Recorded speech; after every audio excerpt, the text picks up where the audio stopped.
वासुदेवाय।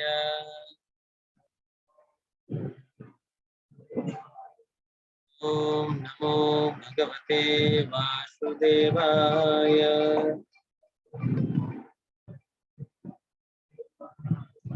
ओम नमो भगवते वासुदेवाय।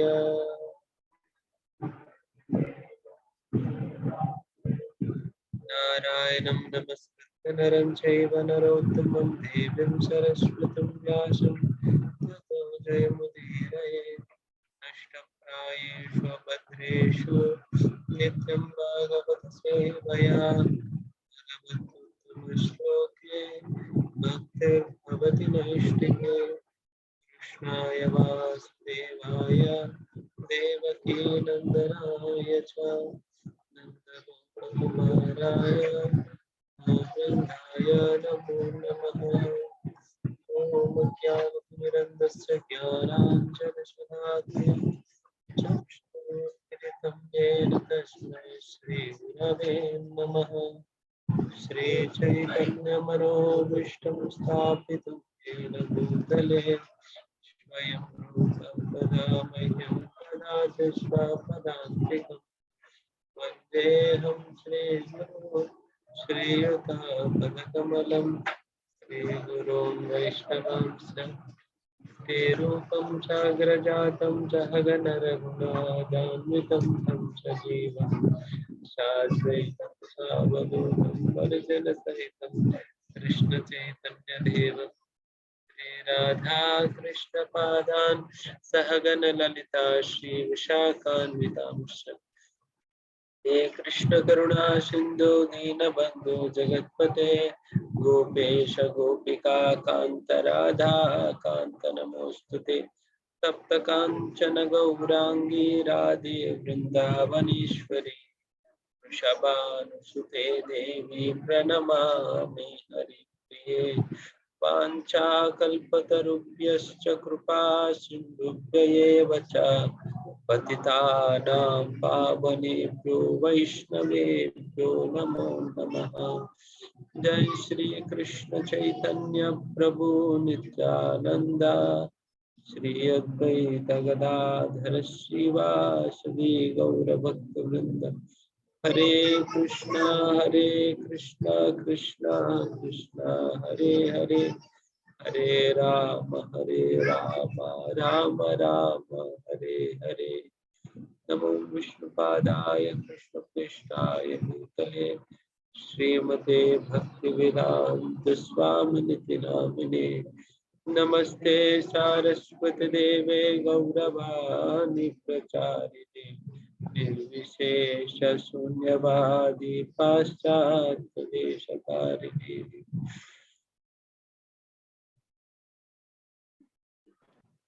हरे कृष्ण प्रभु जी।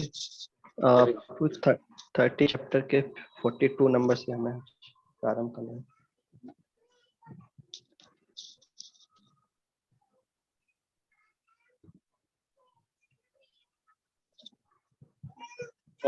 ना 42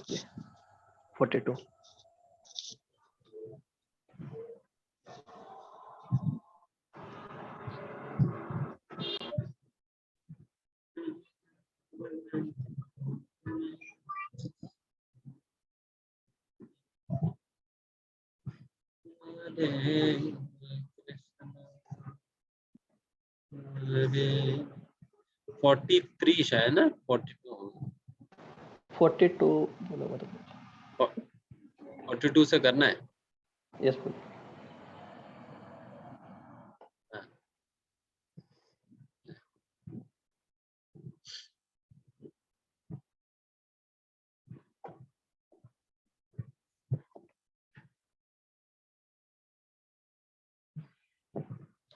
यथा गावो नसी प्रोतास्तन्त्यां भन्ताः सदामभिः वाक्तन्त्यां नामभिर्बद्धा वहन्ति बलमीशुतः। अनुवाद पढ़िए। ट्रांसलेशन। जिस प्रकार बैल एक लंबी रस्सी से नाक से नत्थी होकर बंधन में रहता है, उसी प्रकार मनुष्य जाति विभिन्न वैदिक आदेशों से बंधकर परमेश्वर के आदेशों का पालन करने हेतु बद्ध है।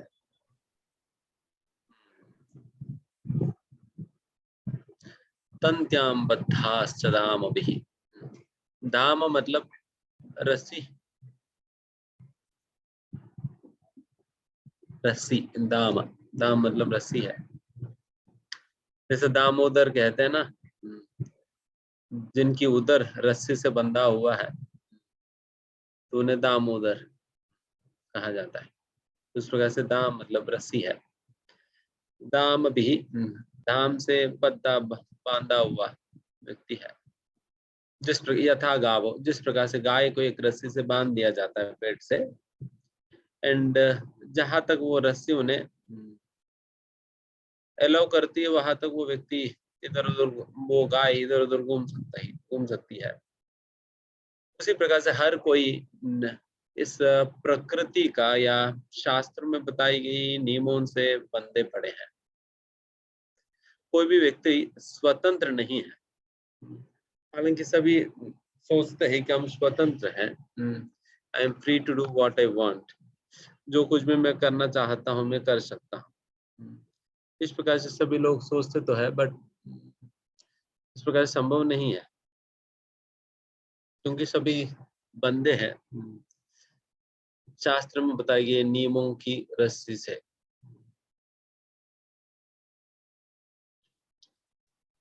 जिस प्रकार से जो गायों को पालते हैं या थोड़ा बहुत गायों के साथ जिनका अनुभव है उन्हें पता है, जब कोई गाय बहुत फाइटिंग करने वाली गाय होती है तो उनको छोटा रस्सी से बांध दिया जाता है, फाइटिंग करने वाला गाय, क्योंकि नहीं तो अगर उनको बड़ा रस्सी से बांध दिया जाए तो ज्यादा लोगों को परेशान करेगी। इसलिए छोटे रस्सी से बांध दिया जाता है ताकि वो बस अपने तक ही सीमित रहे, बहुत ज्यादा विध्वंस ना कर नहीं सकेगी। उसी प्रकार से इस दुनिया के अंतर्गत जो उस प्रकार की बदमाशी करते हैं फिर उन्हें छोटा रस्सी से बांध दिया जाएगी। जो थोड़ा सा नियमों के अनुसार जो चलने का प्रयास कर रहे हैं तो उन्हें थोड़ा और स्वतंत्रता दी जाएगी। इस प्रकार गाय भी थोड़ा अच्छा से वो काम करने लगी या किसी को क्या कहते हैं अपने हॉर्न से किसी को ये नहीं कर रहे हैं, देन फिर उनको थोड़ा सा खुला छोड़ दी जाएगी। एंड फिर अगर वो गाय पूरा बहुत अच्छा तरीके से अपने काम से मतलब रखते हुए किसी को कुछ नहीं कर रही है, देन फिर उनको रस्सी से बांधने का भी कोई जरूरत नहीं पड़ता। रस्सी से बांधने की भी कोई जरूरत नहीं पड़ती। इसलिए कई गायों को आप देख सकते हैं रस्सी से बंधे बिना ही वो आराम से घूमती रहती है। वो अच्छे गाय हैं। तो उसी प्रकार से मनुष्यों को भी बांध दिया जाता है अगर वो व्यक्ति शास्त्रों में बताए गए नियमों के अनुसार या कानून के अनुसार नहीं चलेगा तो। अगर वो कानून के हिसाब से चलने लगे देन फिर उन्हें और स्वतंत्र की जाएगी। दैट इज श्रील प्रभुपाद जी भगवद गीता के अंतर्गत दूसरा अध्याय में ये फ्रेज यूज करते हैं, regulative principles of freedom. Regulative principles of freedom, क्योंकि नियम रखी गई है हमें स्वतंत्र बनाने के लिए, नियमों से हमें बांधने के लिए नहीं। नियम हमें स्वतंत्र करने के लिए ही रखी गई है। अगर उन नियमों का पालन करेंगे सही प्रकार से तब हम स्वतंत्र बनेंगे। लोग सोचते हैं कि अच्छा नियमों से हमें बांध दिया जा रहा है। नहीं, नियमों से आपको बांध दिया नहीं जा रहे, बल्कि नियमों का पालन करेंगे तो आप और स्वतंत्र बनेंगे। इन नियमों का मूल लक्ष्य ही ताकि आपको स्वतंत्र बना सके, स्वतंत्र बना सके।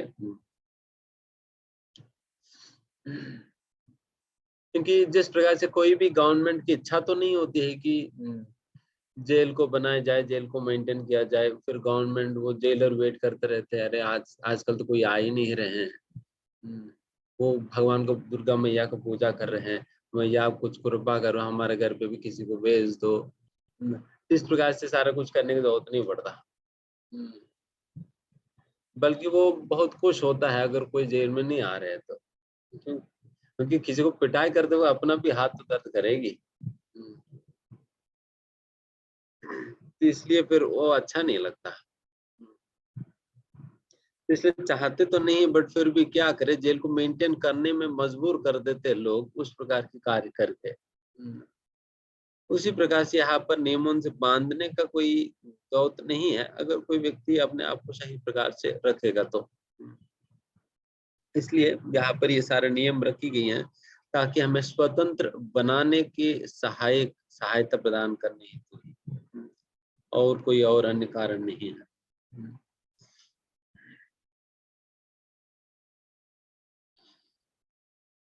एंड ये बहुत ही बड़ा मूर्खता है अगर कोई व्यक्ति सोचे कि मैं स्वतंत्र हूं या मैं बद्ध नहीं हूं। अगर इस प्रकार से व्यक्ति सोचे देन उनकी बहुत बड़ा मूर्खता होगी।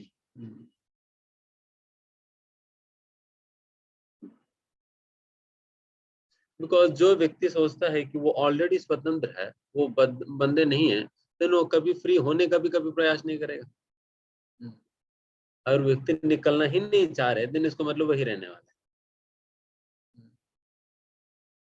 तो यही सबसे बड़ा कठिन चीज है इस भौतिक दुनिया के अंतर्गत की व्यक्ति निकलना ही नहीं चाहता। व्यक्ति निकलना ही नहीं चाहता है।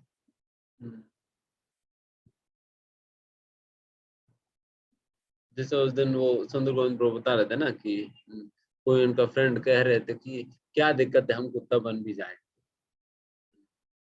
कोई दिक्कत नहीं, बनो, फिर क्या दिक्कत।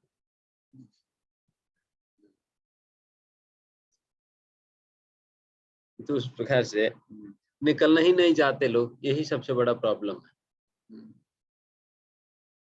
तो निकलना क्यों नहीं चाह रहे? बिकॉज उनको लग ही नहीं रही वो बंधे हुए हैं। बंधे हुए करके उनको लग ही नहीं है। That is the problem. Is not, I mean, he's not making it. He doesn't even know that he's bound. That's why he never even attempts to get free. That's why he never gets free. तो इस प्रकार से ये सारा कुछ उस प्रकार से फॉलो होता है। तो इसलिए सबसे पहला लोगों को समझना होगा कि they are not independent, स्वतंत्र नहीं है। कई बार पक्षियों को उड़ते हुए जब सुबह के समय पर कई बार अगर हम बाहर बैठ कर जब करते तो देखते पक्षी अपने आप उड़ रही है, तो लगता है बिल्कुल स्वतंत्र है।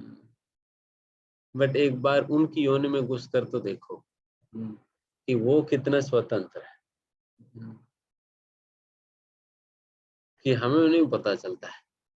उनको हमें देखकर लगता है कि ये अच्छा है, ये बहुत खुश, ये लोग गाड़ियों में घूमते हैं। उनको हमें देखकर उन्हें लगता है, और हमें उनको देखकर हमें लगता है पक्षियां तो ना कोई जॉब जानना पड़ता है, न इतना पढ़ाई करना पड़ता है, ये क्या झंझट है। फिर हमें लगता है, बट वो भी अपनी जगह पर बंधी हुई है, तो हम भी अपनी जगह पर बंधे हुए हैं। कोई भी स्वतंत्र नहीं है। Everybody is tied up with number of injunctions or rules or regulations और कानून से बंधे हुए सभी। एंड आगे जाकर प्रभुपाद जी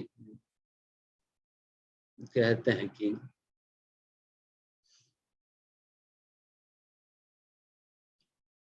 ये भगवान के द्वारा रखी गई ये कानून इतने स्ट्रांग है, अगर थोड़ा सा भी, अगर हल्का से भी अगर कोई इधर उधर काम करने का प्रयास करे, तुरंत जिस प्रकार से तलवार की धार पर अगर अब थोड़ा सा भी असावधानी से चलने पे कट जाता है, उसी प्रकार से जैसे भी आप भगवान के नियमों को थोड़ा इधर उधर हेरा फेरी करने का प्रयास करेंगे, तुरंत कटेगी। क्योंकि वहां पर इन सारा रूल्स को ओवरसी करने वाला कोई इंडियन गवर्नमेंट या इंडियन जुडिशियरी सिस्टम नहीं है। कि वहां पर सालों साल लगेगी, अरे अभी इनकी इंजेक्शन आएगी, इनकी फाइल अभी निकलेगी। कई बार लोग ही मर जाते हैं उनके हियरिंग आने तक। तो वह यहाँ पर तो क्योंकि हियरिंग वीयरिंग करने की कोई जरूरत ही नहीं है, कंप्लीट एविडेंस है। सीधा जजमेंट ही दे दिया जाता है, ना कोई एडवोकेट है ना कोई प्रोसिक्यूशन, सीधा ही जजमेंट ही होता है। तो इसलिए यमराज जी को जब केसेस डील करना होता है उनको समय ही नहीं लगता, क्योंकि पूछने की जरूरत नहीं पड़ता है, तुमने किया या नहीं, स्वीकार करो, स्वीकार करेंगे तो छोड़ देंगे, ये सारा कुछ पूछने की जरूरत नहीं पड़ता है। यमराज जी तुमने ये किया इसके लिए दंड है, बस हो गया, निकलो, नेक्स्ट। तो फिर तुमने ये किया, तुम भी निकलो, फिर नेक्स्ट। तो उस प्रकार से उनको कुछ देखने की जरूरत ही नहीं पड़ती, बिकॉज एवरीथिंग इज देयर। वो ये नहीं कह सकते मेरा इंटेंशन सही है, मैं अच्छा के लिए किया था, फिर इंटेंशन भी दिखा दें, बेटा तुम कह रहे थे ना इंटेंशन देखो, इसकी इंटेंशन स्कैनर है मेरे पास, देखो तुम्हारी इंटेंशन क्या है, तो ये भी दिखा देंगे। तो इसलिए कहीं पर भी कुछ हेरा फेरी करने की जरूरत नहीं, इसलिए भगवान का कानून बिल्कुल सख्त है, बिल्कुल सख्त है ना। बट समस्या एक प्रभा जी तात्पर्य लिखते हैं, बट समस्या आजकल की गवर्नमेंट्स ऑल्दो वो एनफोर्स करती है अपने स्टेट की लॉज को पालन करने के लिए, अपनी राज्य के अपने देश के कानून को पालन करने के लिए वो सिटीजन्स को समझाती है, एनफोर्स करती है, बट भगवान के कानून को पालन करने में तो प्रोत्साहन नहीं देती है। ये आजकल की गवर्नमेंट का सबसे बड़ा गलती करके प्रभा जी है, सबसे बड़ा गलती है, बिकॉज वो लोग केवल इंश्योर कर स्टेट की लॉ को, स्टेट की कानून को पालन कर रही है नहीं, बट जो असली कानून, जो भगवान कानून, उसको पालन कर रही है नहीं, ये इंश्योर नहीं कर रहे।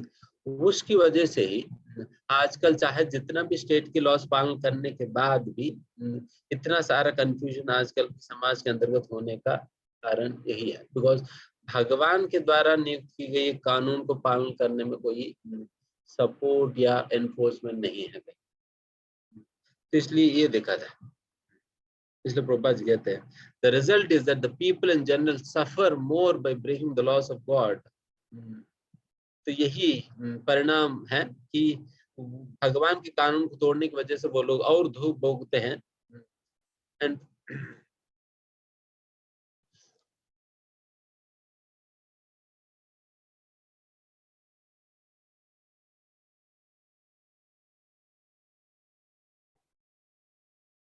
वैसे अभी प्रपंच मतलब इस पूरे तात्पर्य के अंतर्गत बेसिकली एक स्टेट गवर्नमेंट के द्वारा बनाई गई कानून और भगवान के द्वारा बनाई गई कानून पे एक कंपैरेटिव स्टडी करते हैं, प्रभुपाद जी कंपैरेटिव स्टडी देते हैं।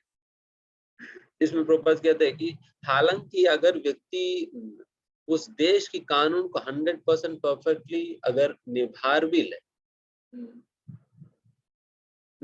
ले फिर भी भगवान के कानून को तोड़ने के कारण उनको दुखी मिलेगा, भगवान कानून को तोड़ने के कारण उनको दुखी मिलेगा स्टेट। एंड बिकॉज वैसा भी स्टेट की कानून को जो भी लोग बना रहे हैं वो स्वयं अपने आप में अपूर्ण है। जैसा हम सुनते हैं ना 4 प्रकार की दोष है मनुष्यों में, क्या है?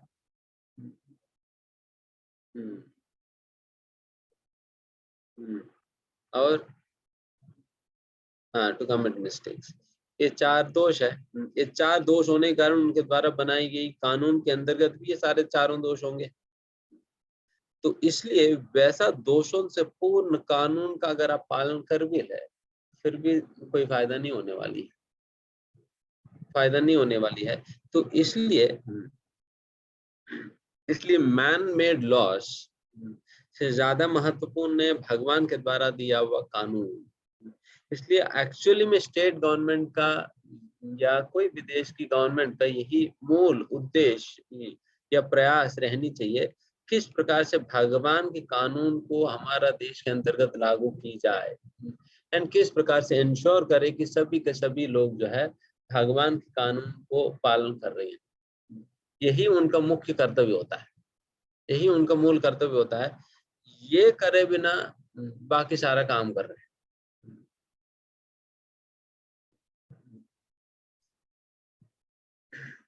है ना। तो इसलिए समस्या है। वैसा पहले समय पर जो राज ऋषिया हुआ करते थे, जैसे कि युधिष्ठिर महाराज हो या अम्बरीश महाराज, परीक्षित महाराज, सभी वे लोग क्या करते थे कि वे इंश्योर करते थे कि सभी के सभी वासी, जो भी देश के वासी है, वो सभी के सभी भगवान की द्वारा दी गई कानून को सही प्रकार से पालन करे, एंड फिर साथ ही साथ भगवान की भक्ति करे। तो ये इंश्योर करते थे। ये इंश्योर करने के कारण बाकी चीजों में थोड़ा बहुत कमी रह भी जाए, फिर भी व्यक्ति खुश रहता है। बट अभी के समय पर लोग क्या कर रहे हैं, बाकी सारे चीजें व्यक्ति को खुश करने के लिए देने का प्रयास किया जा रहा है, बट उनकी भक्ति को इंश्योर नहीं करने के कारण बाकी सब कुछ मिलने पर भी व्यक्ति खुश नहीं हो पा रहे। जैसे हमने एक बार आप लोगों ने शेयर किया कि किस प्रकार से आजकल कई ऐसा गवर्नमेंट है जो कि बहुत मुफ्त में पैसा दे रही है। जिनके पास जॉब नहीं है उनको पैसा देती है, जिनके पास जो थोड़ा रिटायर हो चुके हैं उनको भी पेंशन मिलता है। फिर इस प्रकार से अनेक प्रकार से पैसा मिल जा रहा है लोगों को। तो फिर लोगों को लगता है फ्री में ही पैसा मिल रहा है, काम क्यों करूं? तो लोग काम करना बंद कर दे रहे। वैसे भी अगर 3-4 लोग हैं, अगर किसी परिवार में 3-4 लोग हैं परिवार में, एक 60-70 साल की बूढ़ी माँ है, तो उनके नाम पे 8-10 हजार मिल जाएगी। और मैं बहुत बेरोजगार हूँ, मेरी नाम पे 8-10 हजार मिल जाएगी। 20 हजार मिल ही गया ना, तो फिर परिवार चलाने के लिए 20 हजार तो काफी है। तो उनको लगता है कि मैं जॉब ही क्यों करूं फिर। तो उसकी वजह से फिर लोग जॉब करने से आलसी बन जा रहे हैं। सो ऑल्दो आज के समय पर भारत के विषय में कहते तो है कि लोग 70% 70-75% of India's population is young. 70-75% population Bharat की यंग है। बट फिर भी एंड दूसरी ओर ये भी कहा जाता है कि कंपनियां कहती है कि हमारे पास काफी ओपनिंग्स है, एंड कंपनियों के पास ओपनिंग्स है, भारत में यंग है, यूथ है। दोनों मतलब ओपनिंग भी है और यहाँ पर यूथ भी है। समस्या है कि रिक्रूटमेंट नहीं है। रिक्रूटमेंट क्यों नहीं हो रहा है? क्योंकि कंपनी वाले गवर्नमेंट को कंप्लेन कर रहे हैं कि देखो तुम्हारे पास जो यूथ है कोई काम का नहीं है, बिकॉज इधर वो आलसी है या नहीं तो उनके पास कोई स्किल नहीं है। तो फिर ऐसा लोगों को थोड़ी फ्री में कंपनी में रख के पैसा दी जाएगी। तो इसलिए हमारे पास है लोग बट काम के नहीं है। तो दैट इज द रीजन फिर यहाँ पर इतना सारा प्रोविजंस होने के बाद भी बेरोजगारी है। तो इस प्रकार से ये बेरोजगारी को एनकरेज करने का मूल कारण कौन है? गवर्नमेंट है, फ्री में पैसा दे रही। कभी भी फ्री में पैसा नहीं देनी चाहिए। फ्री में पैसा नहीं देनी चाहिए। काम कराओ, लोगों को काम दो, काम करा कर पैसा तो कोई दिक्कत नहीं। अगर काम करवाए बिना पैसा देंगे देन फिर व्यक्ति आलसी बनेगा, देन कभी कोई काम नहीं करना चाहेगा, जीवन भर कोई काम करना नहीं चाहेगा। किस प्रकार से मैं मुफ्त में पैसा निकाल सकूं, गवर्नमेंट यही लूप होल ढूंढता रहेगा। गवर्नमेंट ऑफिस का 10 चक्कर काटेगा वो पैसा लेने के लिए, बट कोई और काम करने के लिए तैयार नहीं होगा, बिकॉज उनको मुफ्त के पैसा की आदत लग गई। मुफ्त के पैसा की आदत लग गई देन फिर वो व्यक्ति का भी काम नहीं करता। So that is the reason. इसलिए शास्त्र में सबसे पहला ये राजा क्या करता है, वो इंश्योर करता है कि राज्य में हर कोई व्यक्ति अपना वर्णाश्रम धर्म के अनुसार अपने अपने काम कर रही है। ये पहला काम होता है राजा का, ताकि कोई व्यक्ति खाली ना बैठे। क्योंकि खाली बैठा है व्यक्ति, इसका मतलब क्या करेगा? कुछ ना कुछ बदमाशी करेगा। अगर व्यक्ति खाली है इसका मतलब यही है कि वो व्यक्ति बदमाशी करने ही वाला है। इसलिए खाली नहीं बैठने का कभी। तो यहाँ पर ये बात है।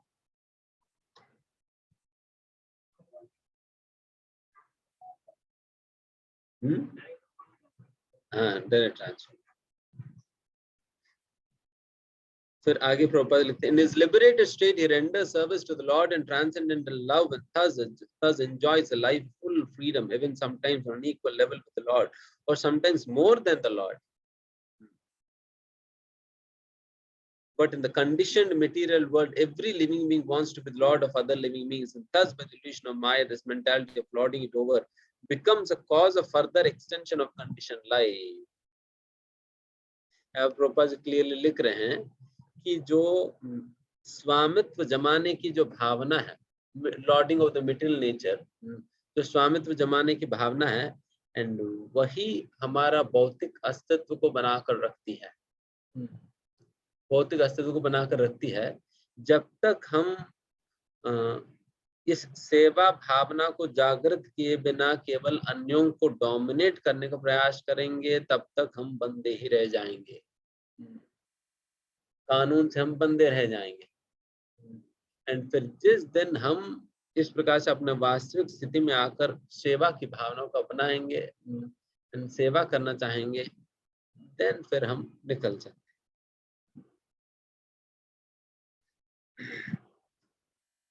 Any designation that we identify with ourselves is nothing but a reflection of our desire to lord over the material nature.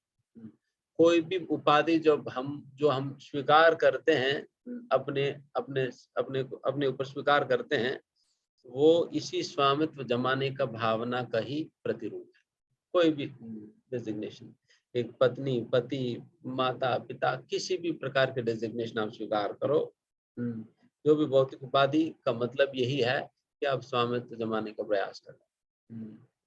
इसलिए शास्त्र में क्या कहा जाता है भक्ति में, जो नारद भक्ति सूत्र में कहते, सर्वोपाधि विनिर्मुक्तम तत्परत्वेन निर्मलम। True pure devotional begins that day. उस दिन शुद्ध भक्ति शुरू होगी जिस दिन हमने स्वामित्व जमाने की भावना को हमने छोड़ दिया। स्वामित्व जमाने की भावना को जिस दिन हमने छोड़ा, उस दिन से भक्ति शुरुआत होने वाली। एंड जब तक हम इसको नहीं छोड़ेंगे, तब तक नाटक ही करेंगे, तब तक नाटक चलेगा। बिकॉज हमारा हर कार्य दूषित हो जाता है इस भावना से। जो भी कार्य हम करते हैं वो दूषित हो जाए, बिकॉज हमारा नजरिया ही दूषित है, दूषित हो जाते। इसलिए फिर वो भक्ति शुरुआत ही नहीं होती। तभी तो कहते हैं तत्परत्वेन निर्मलम, सर्वोपाधि विनिर्मुक्तम तत्परत्वेन निर्मलम। सारा उपाधियों को छोड़ने के बाद आप निर्मलत्व की स्थिति को प्राप्त करोगे, then you will be free. इस प्रकार के मल से आप रहित हो जाएंगे। देन मल से रहित होंगे, देन फिर आप स्वच्छ हाथों से, स्वच्छ इंद्रियों से, ऋषिकेश सेवनम, देन अपने इंद्रियों से ऋषिक भगवान की सेवा कर सकते। आज सुबह एक प्रवचन सुन रहे थे, उसमें प्रभुपाद जी कहते हैं,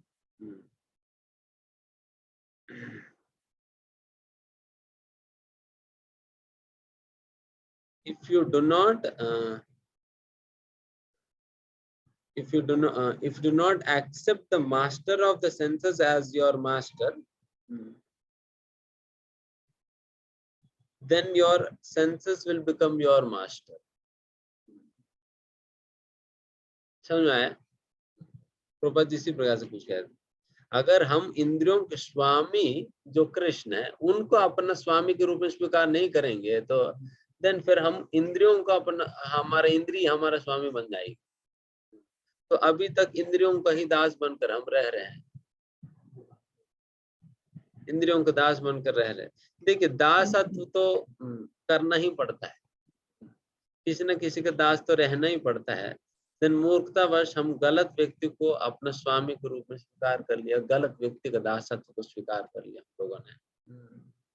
वो हम अपनी इंद्रियों को हम खिला रहे पिला रहे। तो कभी एक बार सोचना, हम कब उससे खिला रहे थे इन इंद्रियों को, इस मुंह को कब से खिला रहे थे?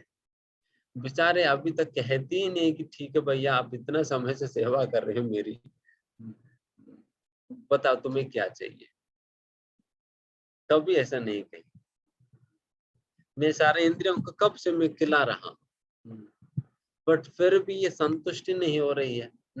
हमेशा डिमांड डिमांड डिमांड डिमांड ही करते जा रही है, नेवर सेटिस्फाइड, कभी संतुष्टि नहीं हो पा रहे। तो ये इस इंद्रियों के स्वभाव है, कभी संतुष्ट नहीं होना, इंद्रियों के स्वभाव है। इसलिए इन इंद्रियों का आप मतलब जितने जन्मों से अभी तक खिलाया, उतने और जन्मों तक आप खिला भी लेंगे, फिर भी क्या इंद्रिय संतुष्ट होंगे? फिर भी संतुष्ट नहीं होने पाए। दूसरी ओर हम आज सुबह चेतन चरतामृत में पढ़ रहे थे, अद्वैत आचार्य, तो ये जो श्लोका पढ़ते हैं, जब उनको एक परिणाम, जब ये श्लोका जलस्य जलस्य चुलकेन वा, तुलसी दल मात्रेण जलस्य चुलकेन वा, एक गंगा जल के साथ एक तुलसी को अर्पण करने मात्र से, एक तुलसी दल को अर्पण करने मात्र से भगवान इतने संतुष्ट हो जाते हैं, इतने संतुष्ट हो जाते हैं कि भगवान सोचते हैं कि अभी इनको मैं क्या दूं। फिर चेतन चरित में लिखते हैं कि भगवान सोचने लगते हैं कि मेरा पूरा घर ढूंढ भी लूं, मुझे कुछ ऐसा चीज, मूल्यवान चीज नहीं मिलता है जिससे मैं इस व्यक्ति का ऋण चुका सकूं। इसलिए मेरे पास कुछ भी नहीं होने के कारण मैं यही सोचता हूँ कि मैं अपने आप को ही दे दूं, अपने आप को ही दे दूं, just for in exchange for what, तुलसी दल मात्रेन जलस्य चुलकेन वा, एक तुलसी दल एंड चुलक मतलब थोड़ा सा जल, बस इतने में ही भगवान संतुष्ट हो जाते हैं, इतने संतुष्ट हो जाते भगवान खुद ही बिक जा रहे हैं। He is completely sold out just in exchange of one tulasi dal and little water, बस इतने में ही भगवान बिक जा रहे हैं। एंड तो वैसा भगवान एंड दूसरी और ये इंद्रिया, दोनों को देखिए कितनी बड़ा कॉन्ट्रास्ट है। यहाँ पर इन इंद्रियों को कब से खिला रहे थे, तुलसी दल क्या कितना खा लिए इन्होंने, कितना pizza burger paneer veneer paratha कितना खिलाया हमने। सच में गोवर्धन वो पहाड़ तो हमने खा लिया।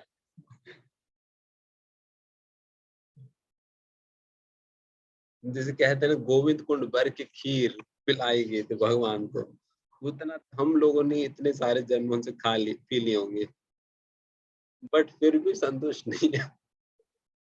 जिस प्रकार से गोवर्धन जी पूछते हैं ना कि अन्योर और लाओ और लाओ, तो उसी प्रकार से हम भी मांग रहे हैं। बट गोवर्धन जी कब शांत हो गए थे, जब उन्हें तुलसी खिलाई गई, जैसा तुलसी खिलाई तुरंत शांत हो गए थे। उसी प्रकार से हम भी शांत हो जाएंगे जब हमें भगवान की भक्ति करेंगे, है ना। इसलिए ये स्वामित्व जमाने की भावना छोड़ देनी चाहिए।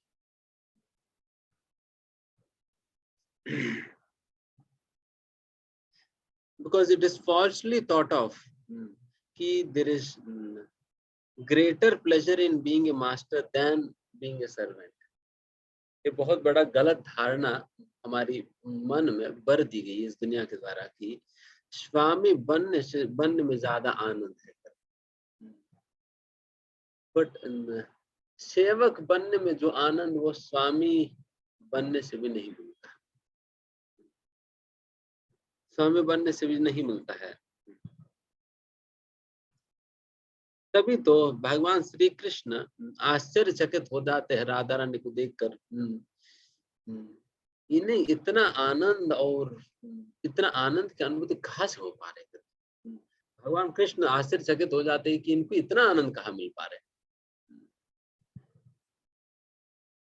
राधा रानी को कौन सा आनंद मिल रहा है? सेवा आनंद मिल रहे हैं, सेवा करने के आनंद उन्हें मिल रहे हैं।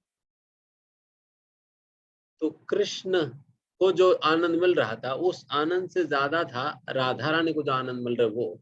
तभी कृष्ण आश्चर्यचकित हो जा रहे, मेरे से ज्यादा ये कैसा आनंद, ये क्या है? तभी कृष्ण को फिर राधा के भाव को लेकर आना पड़ा। राधा द्युति सुललितम नवमी कृष्ण स्वरूपम।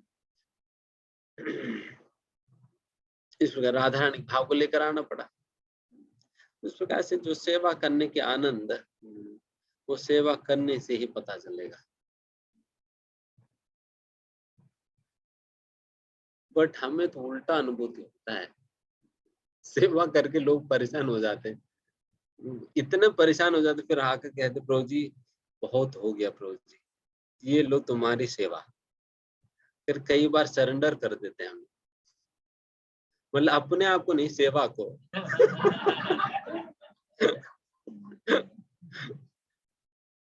अपने आप को सरेंडर नहीं करते, सेवा को सरेंडर करके चले जाते हैं।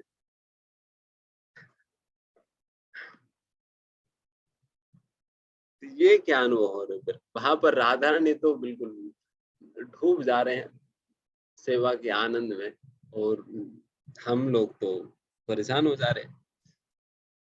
प्रभु जी ऐसा हो गया, वैसा हो गया, इन्होंने ऐसा कर दिया, उन्होंने ये कर दिया, वो कर दिया, इतना सारे चीज क्या है ये सारा? द ओनली कॉज, यही कारण है, कहीं ना कहीं स्वामित्व की भावना है, कहीं ना कहीं स्वामित्व की भावना है। दैट इज द रीजन, और कुछ नहीं।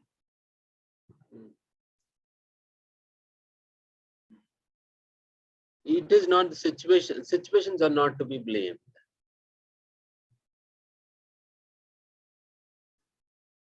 परिस्थितियों को दोष देने से कोई फायदा नहीं। समस्या इसी में है कि कहीं ना कहीं हम स्वामित्व जमाने के प्रयास कर रहे हैं, ये कोई ना कोई भौतिक इच्छा है।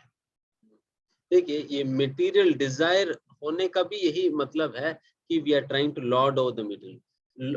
हमेशा मास्टर क्या करेगा? एंजॉय करेगा। मास्टर क्या करता है? वो एंजॉय करेगा। तो एंजॉय करने का मतलब एक डिजायर है, मटेरियल डिजायर।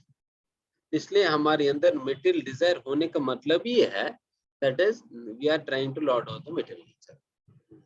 इसका मतलब ये है। इसलिए कई बार लोग कहते प्रोजेक्ट में कहाँ डोमिनेट करता हूँ, मैं कहीं कहीं नहीं।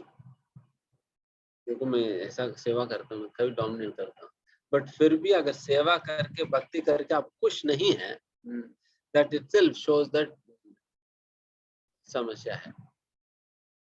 भक्ति करके खुश नहीं है, बिकॉज भक्ति करने से तो भगवान कह ही रहे भागवतम में, यही आत्मा सुप्रसिद्ध थी। जो भी व्यक्ति भक्ति करता है फिर उन्हें आनंद मिलेगा करके भगवान कह रहे हैं। एंड भगवत गीता में भी कहते हैं सुसुखम कर्तुम अभियम, ये करना ही इतना सुखदायक है, देन उनको व्यक्ति को बहुत आनंद की अनुभूति होता है करने में। इस प्रकार भगवान गीता में कह रहे हैं, भागवतम में व्यास देव कह रहे हैं, सुत गोस्वामी कह रहे हैं। तो ये चीजें हमारे साथ नहीं होने का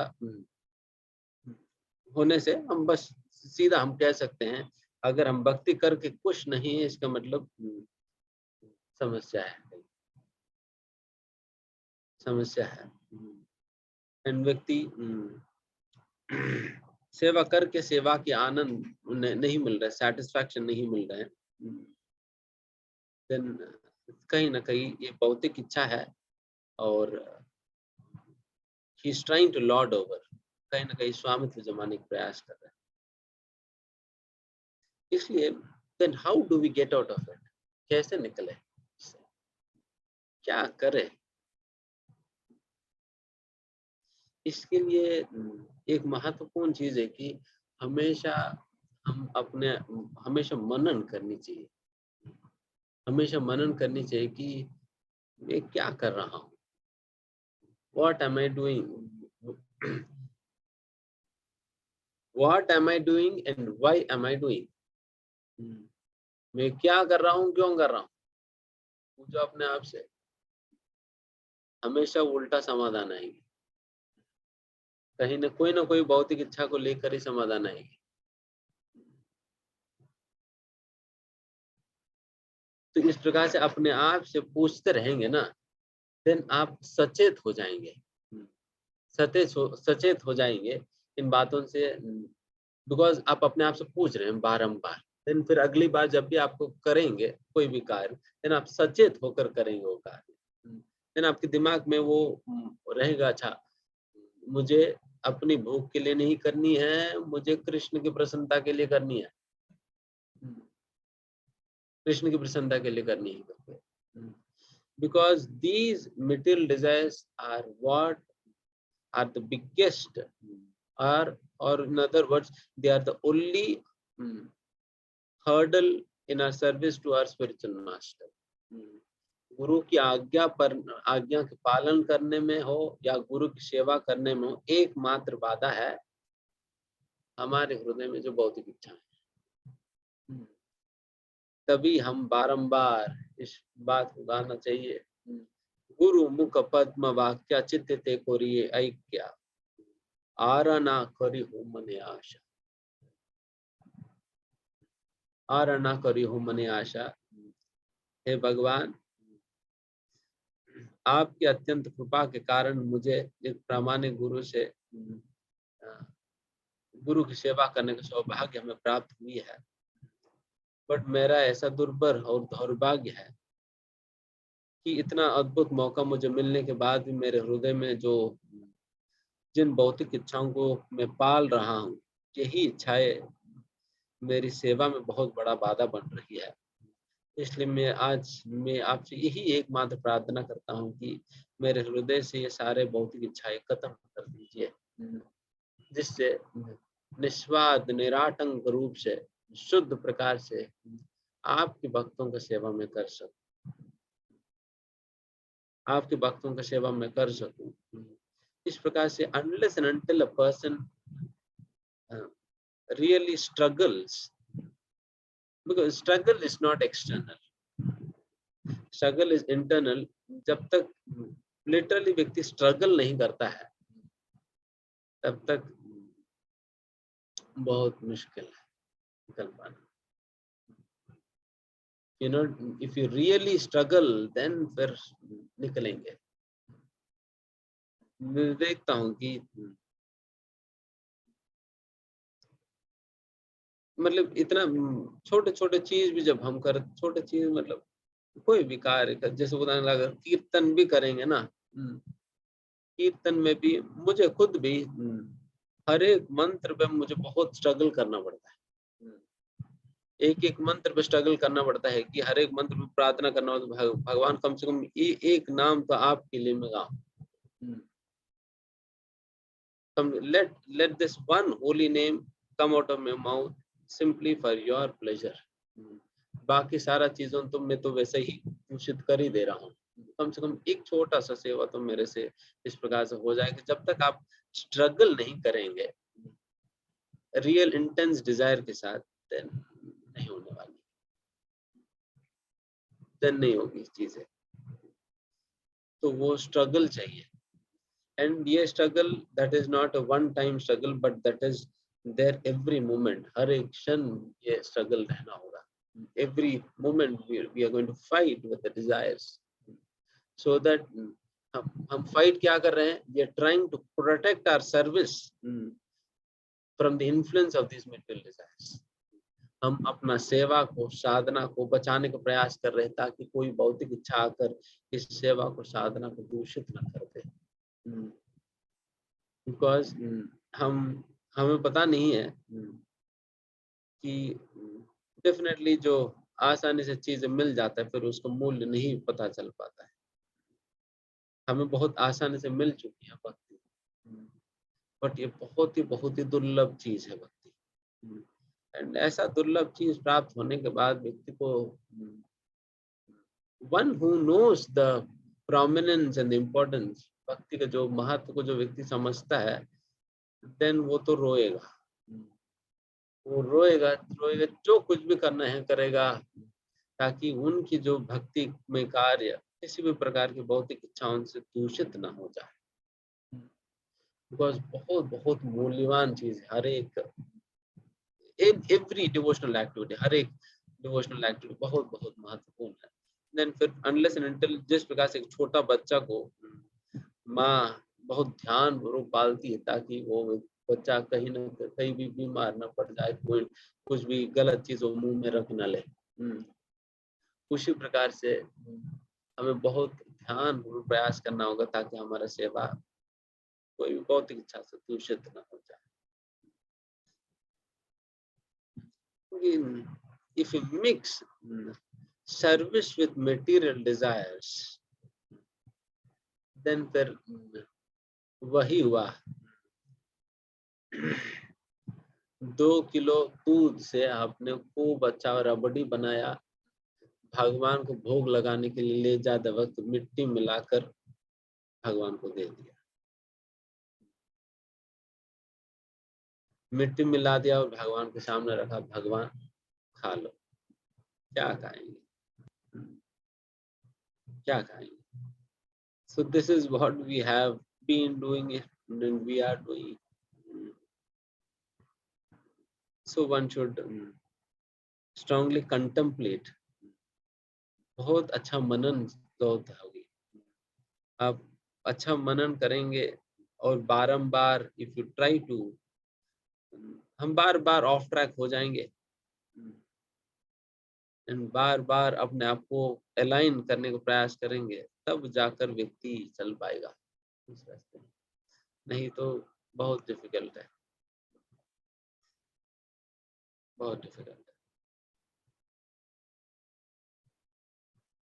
हम और चलिए,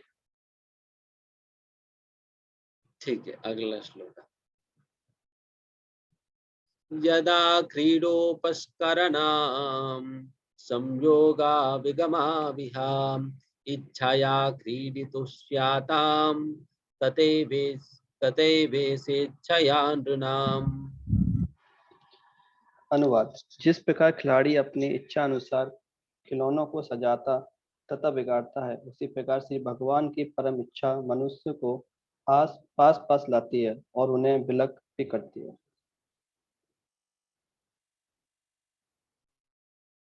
यथा क्रीडो उपस्करानाम, जिस प्रकार से खेल में एक बच्चों को एक खेल होता है ना, जिसमें उनको कई ऐसा पार्ट्स दिया जाता है एंड उनको अरेंज करना होता है सारे, जिक्सॉ पजल, जिक्सॉ पजल, कई माताएं बैठी हो तो जानती है जिक्सॉ पजल। फिर इसको फिर साथ जोड़ना है, फिर उसके बाद तोड़ देते हैं लोग।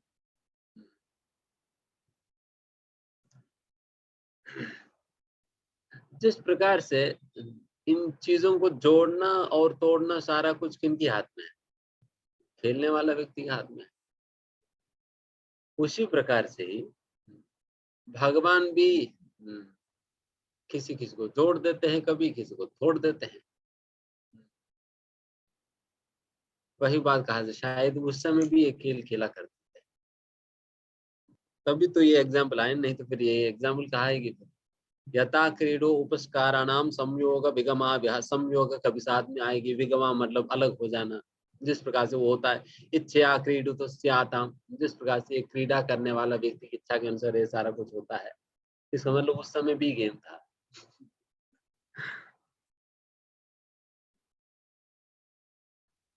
जिस प्रकार से पहले होता ये गेम में होता है, तो उसी प्रकार से भगवान की इच्छा के अनुसार कभी कभी दो लोग साथ में आएंगे, फिर उसके बाद अलग अलग हो जाएंगे।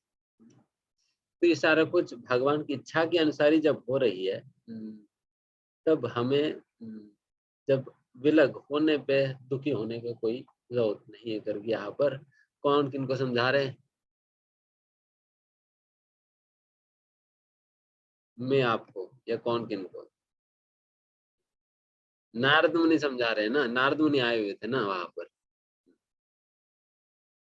वीडियो देखिएगा, वीडियो याद रखिए, वीडियो अभी कौन बोल रहे? नारद मुनि बोल रहे, नारद मुनि का डायलॉग चल रहा है। युधिष्ठिर महाराज विदुर जी तो चलेगी, विदुर जी और धृतराष्ट्र गांधारी तीनों तो चलेगी। यहाँ पर नारद मुनि और अपना संजय जी है, युधिष्ठिर महाराज है, ये सभी लोग थे उसमें।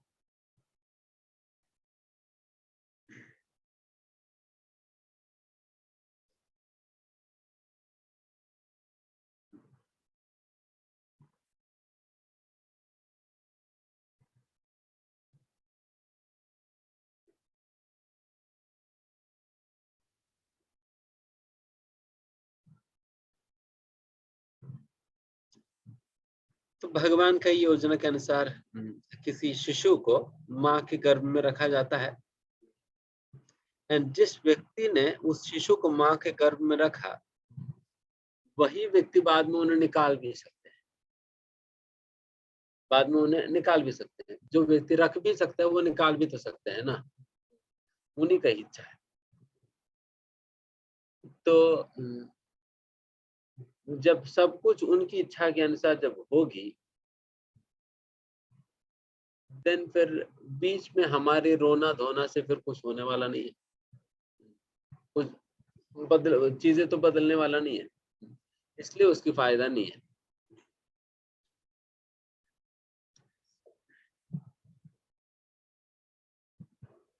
एंड फिर व्यक्ति कैसे रोए बिना रहेगा फिर, ये भी तो बात है।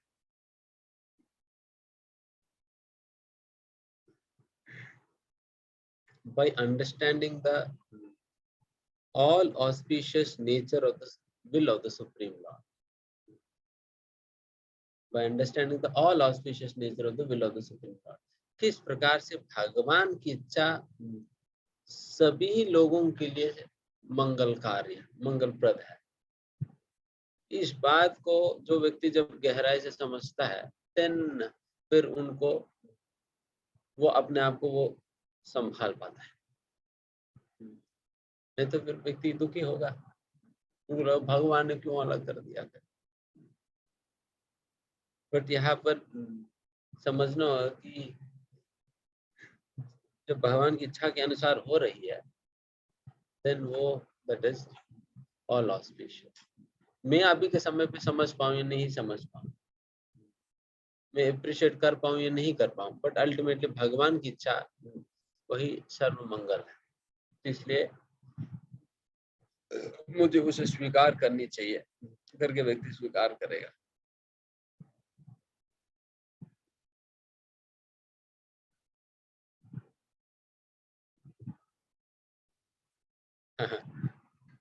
जब ये बातें चर्चा करते हैं, जनरली एक बात ध्यान आता है, जैसे सभी लोगों ने सुना होगा कि ये कॉमन फ्रेज है भगवत गीता के विषय में, लोग बड़ा बड़ा चार्ट लगा देते हैं उसका। हम भी पहली बार भगवत गीता के विषय में उसी चार्ट में पढ़े थे, इस प्रकार से कॉमनली होता है। उस समय तो हम भक्ति में तो नहीं आए थे, तो उस समय पढ़े थे। ये वो बात था कि जो भी होता है अच्छा ही होता है। सभी लोगों ने सुना, जो भी होता है अच्छा ही होता है, ये सही है गलत है?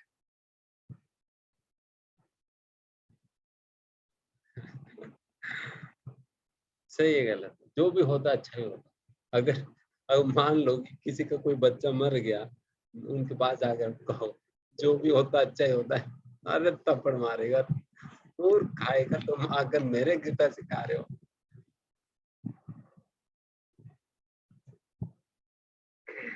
तो अभी इसके विषय में बताएंगे, ये गलत भी है और सही भी है।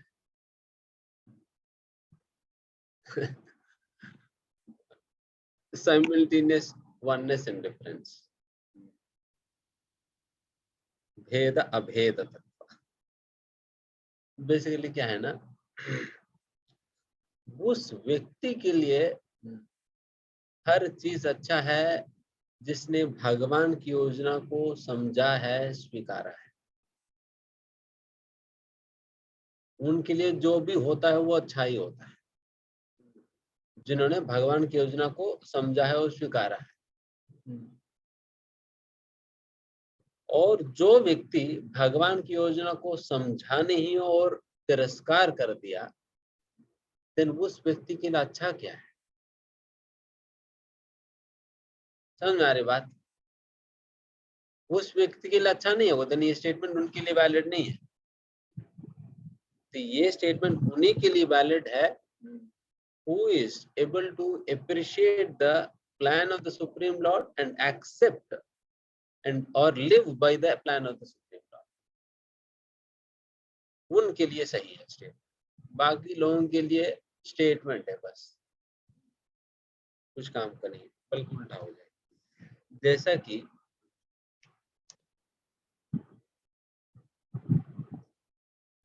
एक पेशेंट लेटा हुआ है,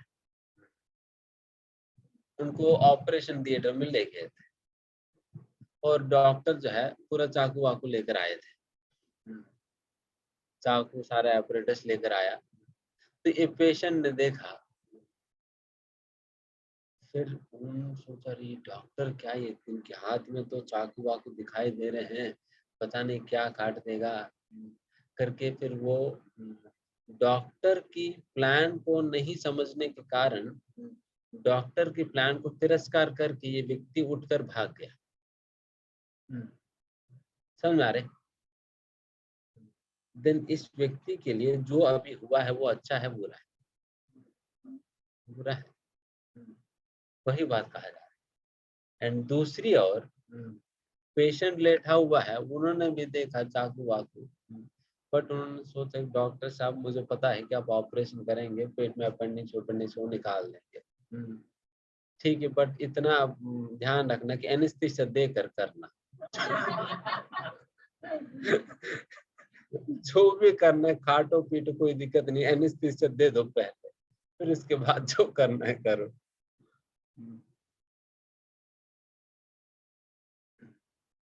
देन फिर इस व्यक्ति ने किया, देन फिर इस व्यक्ति के लिए क्या हुआ?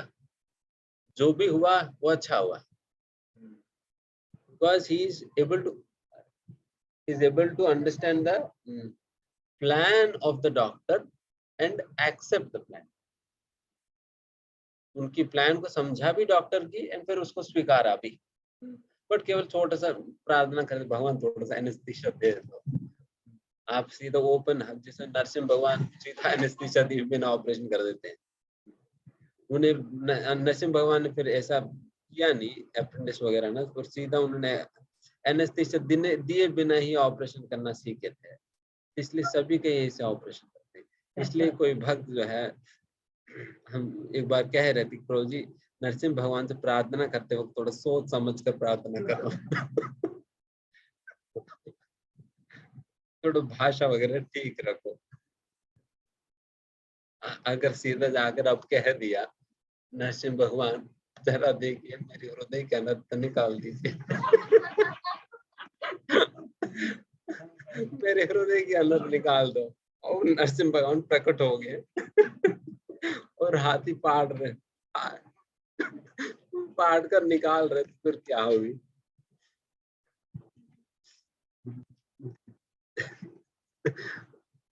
तो इसलिए यहाँ पर इस प्रकार से कहा जा रहा है।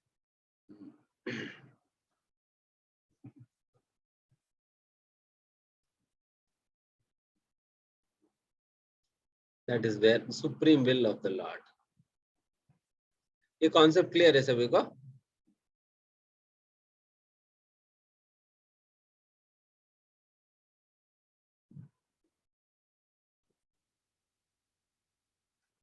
एंड एक और महत्वपूर्ण कॉन्सेप्ट रूपा जिस तात्पर्य में क्लियर करते हैं,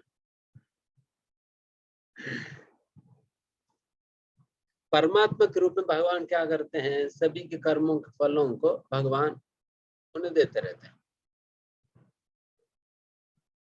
उन्हें देते रहते हैं।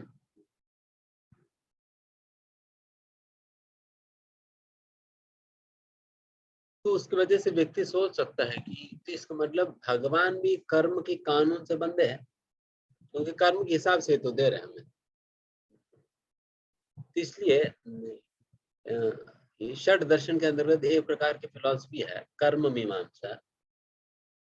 वो लोग क्या कहते हैं कि भगवान से बढ़कर है कर्म। समझ में आ रहे? भगवान से बढ़कर है कर्म, क्योंकि भगवान भी कर्म से बंधे हैं। भगवान को भी कर्म के अनुसार ही कार्य करना होता है। फिर उन लोगों की ये समझ है कि राम जी भी इतने सारे कष्ट इत्यादि इत्यादि सहना पड़ा अपने कर्मों की वजह से। उसी प्रकार से कुछ लोग तो मानते हैं कि कर्म में उसके अंदर उनकी ये मानते हैं कि कर्म बड़ा है, भगवान छोटा है। क्यों? भगवान भी कर्म से बंधे हैं। इस कॉन्सेप्ट को प्रपात यहाँ पर रिटालिएट या काटने वाले। अभी प्रश्न समझ में आया ना सभी को? क्या हो रहा है?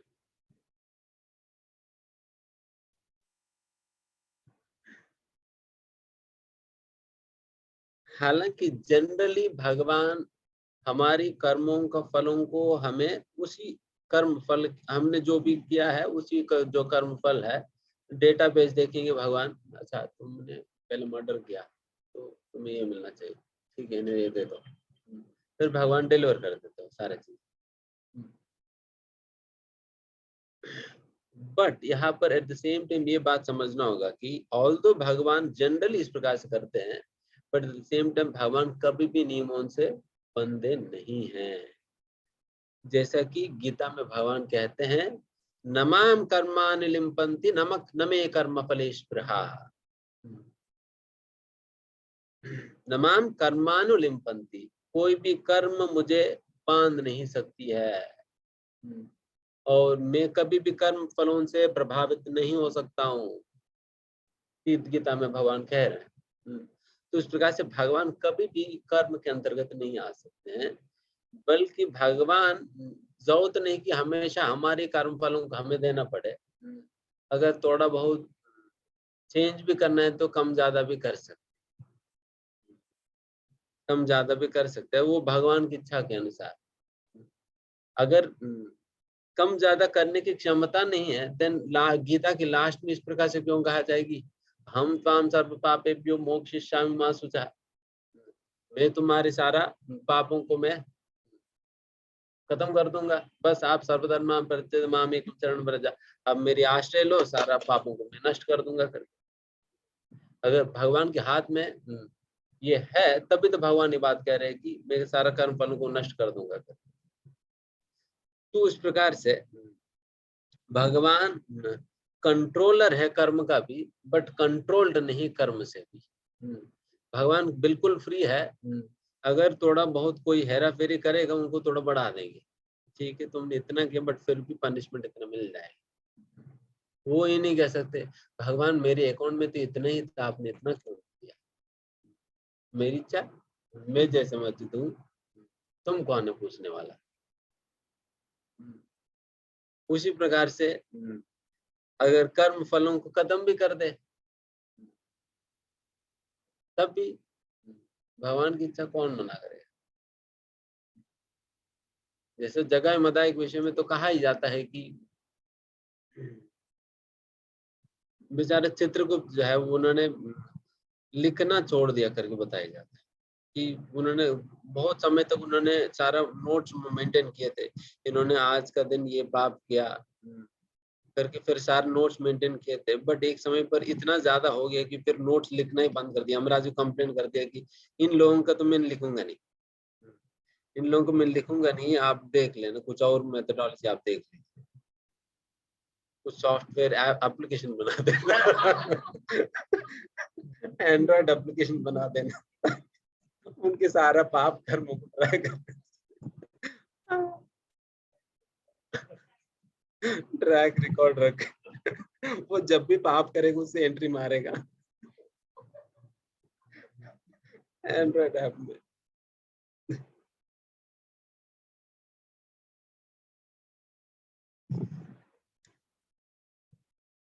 ठीक है 44 श्लोक।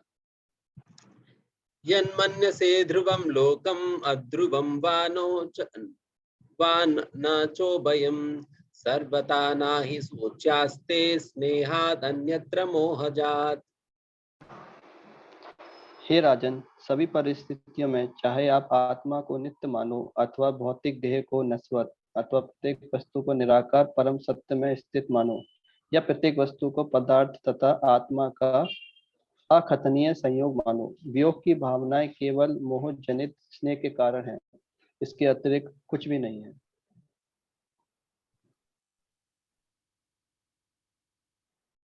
यहाँ पर नारद मुनि ये बात याद दिला रहे हैं,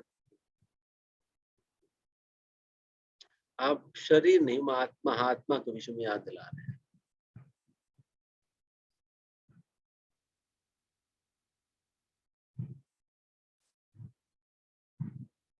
ये कॉन्सेप्ट बहुत महत्वपूर्ण है, आत्मा शरीर, हम शरीर नहीं आत्मा। अब देखिए, ये भी हमने स्वयं भी देखा है कि जब भी किसी भी प्रकार की परेशानी होती है ना, इस बात का आप याद याद दिलाइए अपने आप को कि मैं शरीर नहीं हूं, मैं आत्मा। इस बात को याद दिलाकर उस आत्मा की पॉइंट ऑफ व्यू से उस सिचुएशन को एनालाइज करो। यस, मैं शरीर नहीं हूं, मैं आत्मा।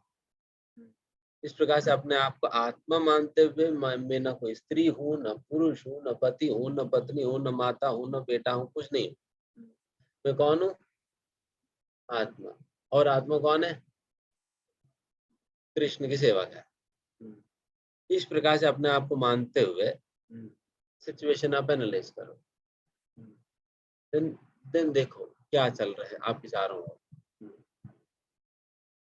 एंड जब आप इस प्रकार से एनालाइज करेंगे, देन आपको क्लियरली पता चलेगा what you are supposed to do, आपको क्या करनी चाहिए, आपको पता चलेगा।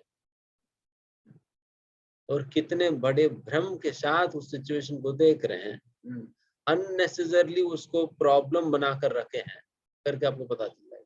जैसे भगवान गीता में कहते हैं ना, वो क्या है, अन्वसोचस्त्वं प्रज्ञावादाम से भाष से, शुरुआत क्या है, अशोचयन अन्वसोचस्त्वं प्रज्ञावादाम से भाष। अशोचयन, जिसके लिए सोचने या चिंता करने का ही जरूरत नहीं है, उसके लिए सोच सोच कर मैं अपना दिमाग खराब कर रहा हूँ। असोचन, सोचने का या चिंता करने की जरूरत नहीं है। अन्व सोचस्तम, सोच सोच कर मैं अपना दिमाग खराब कर रहा हूँ। क्यों? क्योंकि मैं अपने आप को शरीर मान रहा हूँ, अपने आप को शरीर मान रहा हूँ, और शरीर मानकर इस शरीर की वजह से जितने उपाधि आए, फिर सारे उपाधियों को गधे की तरह उठाकर ले चल रहा हूँ। तो इसलिए इतने सारे समस्या। अगर मैं अपने आप को आत्मा और कृष्ण के सेवक मानूं और उस प्रकार से मैं उस परिस्थिति को देखूं, देन आपको क्लियर हो जाएगी। देन फिर नहीं तो हम प्रज्ञावादाम से बात से करते रहेंगे। हम बस हम अन्यों को प्रवचन देंगे कि यू आर नॉट बॉडी और soul, soul is not, soul is a fact not fantasy. ये सारे प्रवचन वगैरह दे देंगे, डिवाइस वगैरह, बट खुद परेशान रहेंगे, खुद परेशान रहेंगे। तो इसलिए इस बात को ये आप कभी ट्राई करके देखना, जो मैंने हिंट दिया।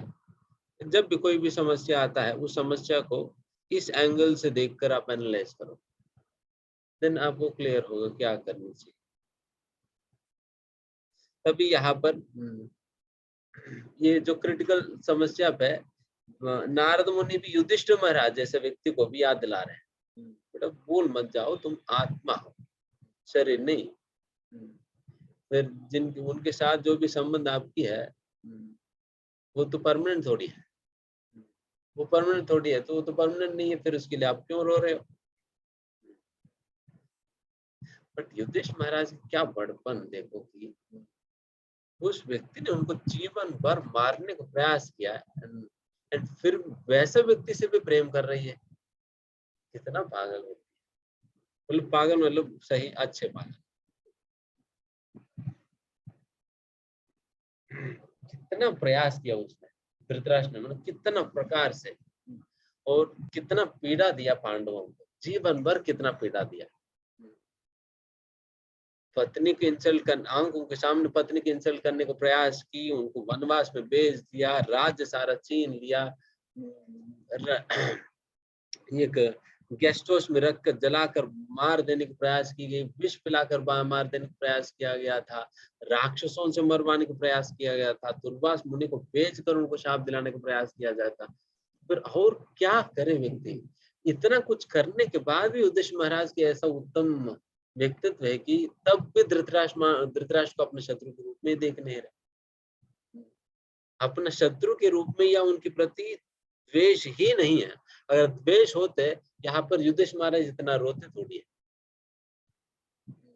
धृतराष्ट्र जानने पर इतना रोते नहीं है, इतना रो पा रहे जस्ट बिकॉज उनकी हाई कैरेक्टर आती है, कितना ऊंचा चरित्र है उनकी, कि वैसा इस प्रकार से देख पाना तो हमें सोचने में ही हालत खराब हो जा रहा है। तो कैसे देख पा रहे इस प्रकार से करके ना, हमें छोटे मोटे अगर कोई इधर उधर खरबीद है, फिर भी उसी दिन हम डिक्लेयर कर देते हैं ये मेरे शत्रु है, अगली बार देखता है इनका, मुझे भी कभी ना कभी मौका तो मिलेगा ही ना, आज नहीं तो कल मिल जाएगी, कभी दिखा देंगे। तो फिर तुरंत हम बोर्ड लगा देते हो, चाप देते हैं कि अरे ये मेरे शत्रु है, ये मेरा मित्र, but is completely out of the consideration, completely out. तभी युधिष्ठिर महाराज धृतराष्ट्र से भी प्रेम कर रहा है, तभी भगवान के लिए इतना प्रिय घनिष्ठ मित्र बन सके थे, नहीं तो फिर क्या है। तो इसलिए भगवान के मित्र बनना है तो हमें भी वैसा होना होगा, बट जब ऐसा कंडीशन रखा जाता है तो लगता है कभी नहीं बनेंगे,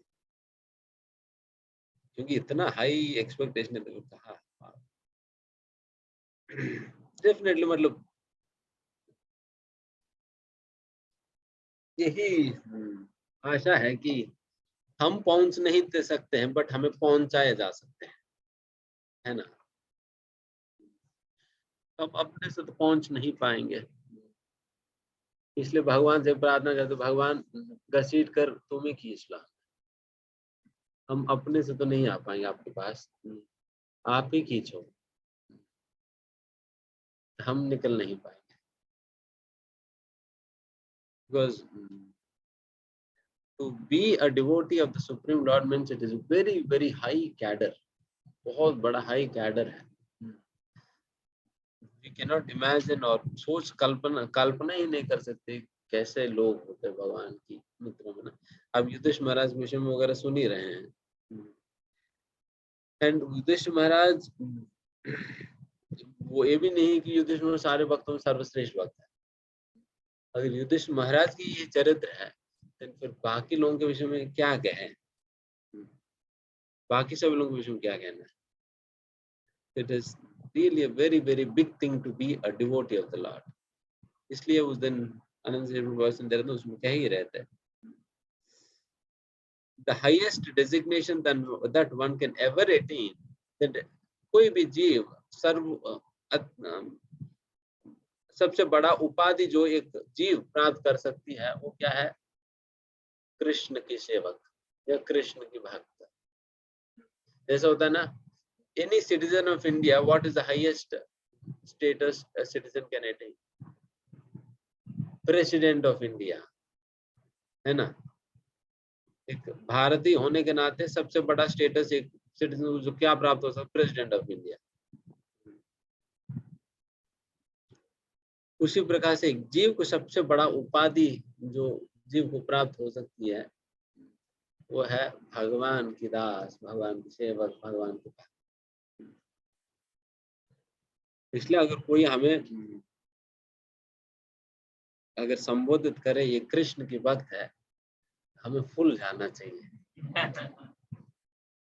फुल जाना चाहिए सच में, है ना, कि अरे इन्होंने मुझे कृष्ण की भक्त बुला दिया।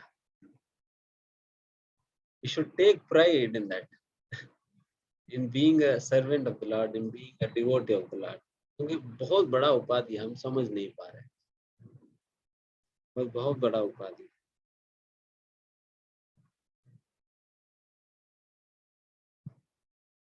समय हो गया। ठीक है, किसी कोई प्रश्न है? अच्छा, मैंने पपट नहीं किया।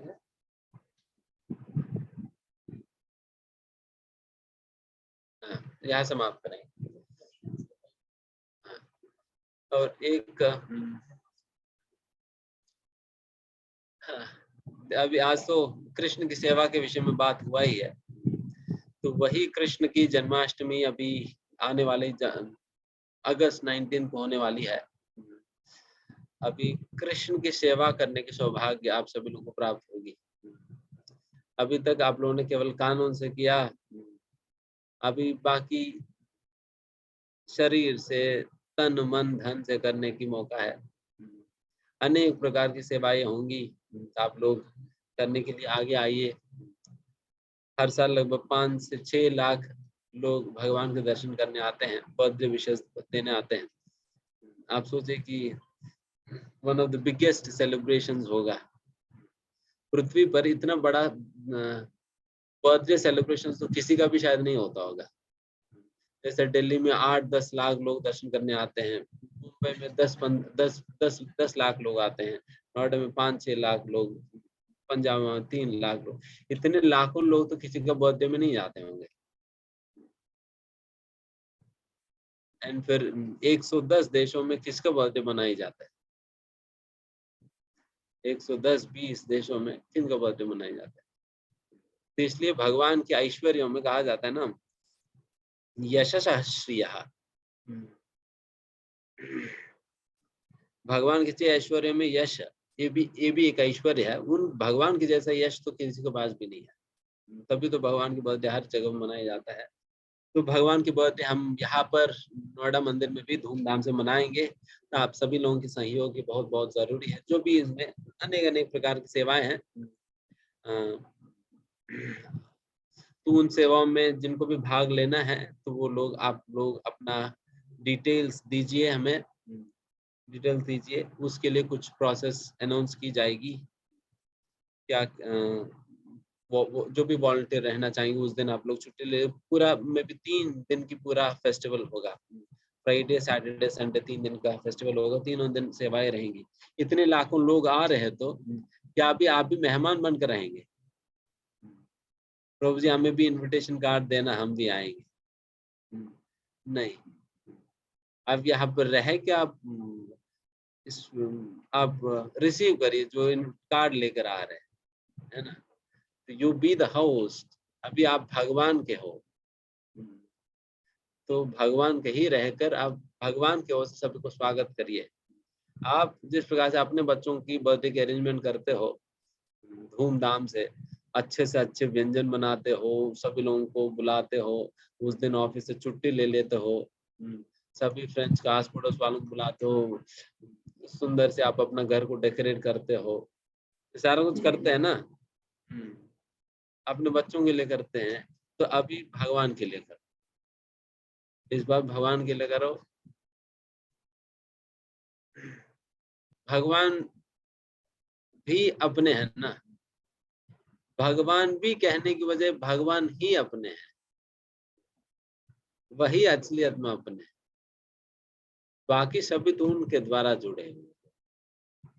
तो वैसा भगवान जो अपने हैं, तो उनके लिए, उनका जन्माष्टमी के सेलिब्रेशन में आप सभी लोग अनेक अनेक प्रकार से भाग लीजिए। जैसा हम अक्सर कहते हैं, प्राणे रते दिया वाचा। अपने प्राण, मतलब पूरा प्राण देने की जरूरत नहीं, आप कम से कम वो 3-4 दिन यहाँ रहिए। अपने प्राण में, अपनी समय जीवन में कम से कम 3-4 दिन हमें दीजिए यहाँ पर। और प्राणेर अर्तेर, अब भगवान की इतना इस बार ज्यादा ही लोग आएंगे, मतलब 8 लाख लोग तक आने की संभावना है। उसी प्रकार की तैयारियां कर रहे हैं। तो अगर 8 लाख लोग आएंगे, देन फिर उतने लोगों को खिलाने के लिए प्रसादम, उतने लोगों को सारा व्यवस्थाएं इत्यादि बनाने के लिए खूब सारे धन की जरूरत पड़ेगी, खूब सारा धन की जरूरत पड़ेगी। तो इसलिए आप अपने धन को शुद्ध करिए भगवान की सेवा में, उसको प्रयोग करके। और केवल अपना ही उद्धार मत करो, आप अन्यों को भी उद्धार करो। कैसे? उनको भी सेवा में लाकर और उनसे भी कुछ धन दान के रूप में लीजिए, चाहे 100 रुपए भी क्यों ना हो, कोई दिक्कत नहीं, कम से कम 1 रुपए भी कोई देगा कोई दिक्कत नहीं है, 1 रुपए भी ले लीजिए। कम से कम वो 1 रुपए भी आप भगवान की सेवा में उपयोग करेंगे, देन उस व्यक्ति को वो क्रेडिट मिल जाएगी एंड वो व्यक्ति धीमे-धीमे भगवान से जुड़ जाएगा। बट इसका मतलब ये नहीं कि सब इसे 1-1 रुपए ही माँगेंगे, देन फेस्टिवल नहीं होगा, देन फेस्टिवल नहीं होगा। तो इसलिए फिर जिनकी जैसा क्षमता है उस प्रकार से आप लीजिए, उस प्रकार से उनको भगवान की सेवा में लगाने का प्रयास करिए। जो धन नहीं दे सकते वो श्रम दे, वो श्रम दे। तो इस प्रकार से जो भी दे सकता है उससे, ये जन्माष्टमी बहुत सुंदर मौका है। अनेक लोग इसी जन्माष्टमी के दिन पर भक्ति में आते हैं, भक्तों से जुड़ते हैं, भक्ति में आ जाते हैं, बिकॉज कुछ न कुछ माध्यम से धन देकर हो, सेवा देकर हो, किसी न किसी माध्यम से भगवान से जुड़ जाते हैं। तो इसलिए ये बहुत अच्छा मौका है अनेक लोगों को भगवान से कनेक्ट करने के लिए। लोग आने के लिए और देने के लिए भी इच्छुक हो जाते हैं, बिकॉज जन्माष्टमी के नाम लेकर ना। तो इसलिए लोगों को भगवान से जोड़ने का बहुत अच्छा विधि है। तो आप सभी लोग प्रयास करिए इस जन्माष्टमी में, जो भी आप आस पड़ोस वालों से भी, अपने ऑफिस में फ्रेंड से, अपना फोन भी निकालिए, इतने सारे लोग होंगे, उन सभी लोगों को कॉल करके आप इनवाइट भी करो मंदिर में, एंड फिर साथ ही साथ उनको कहो कि आप भगवान की सेवा में कुछ आप दान दीजिए, डिमांड करो। हालांकि सारा लक्ष्मी किन की है? सारा लक्ष्मी भगवान के सभी लोग हड़प कर बैठे हुए हैं, रावण की तरह। रावण ने सीता को हड़प कर बैठे थे ना, तो आपको हनुमान की तरह क्या करना है?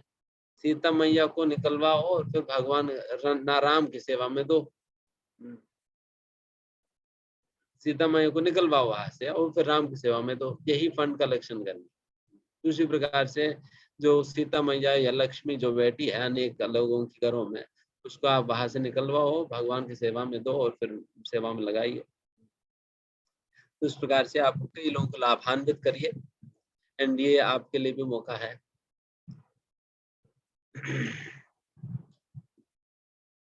शास्त्र में कहा जाता है दानेन वृद्धति धनम।